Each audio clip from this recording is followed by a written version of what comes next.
In this video, we will learn how to calculate confidence interval endpoints for the estimation of the population mean using the TI graphing calculator.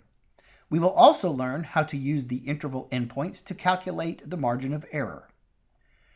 The table shows the cost in US dollars of room and board at a random sample of 25 US colleges and universities in the year 2016. We will use the TI graphing calculator to find the interval endpoints for the 95% confidence interval for the actual mean cost of room and board at US colleges and universities for the year 2016. We will then use the interval endpoints to calculate the margin of error.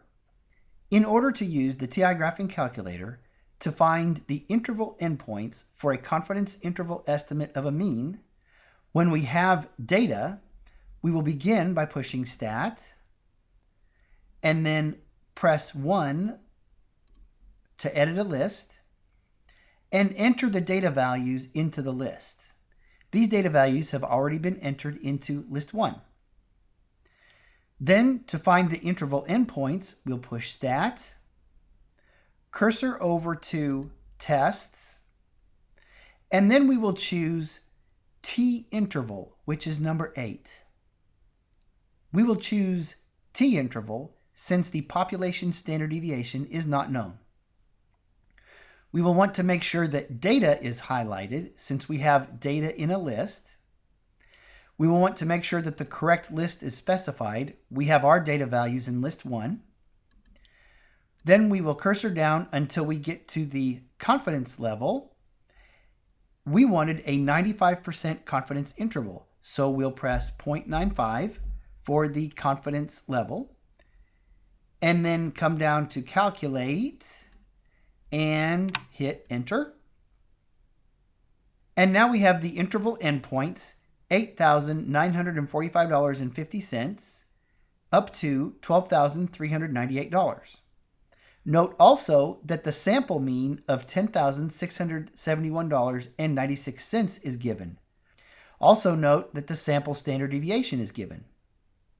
So our interpretation of the interval would be, it can be stated with 95% confidence that the academic year 2016 mean cost of room and board in U.S. colleges and universities is between $8,945.50 and $12,398. Recall that a confidence interval is constructed by beginning with the point estimator. Then add the margin of error to find the right endpoint, and then subtract the margin of error to find the left endpoint.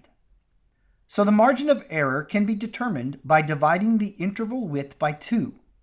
So we can calculate the margin of error for this interval by subtracting the left endpoint from the right endpoint and then dividing by 2. This gives us a margin of error of $1,726.25.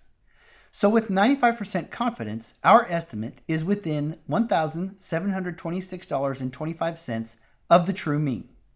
In this video, we learned how to calculate confidence interval endpoints for the estimation of the population mean using the TI graphing calculator. We also learned how to use the interval endpoints to calculate the margin of error.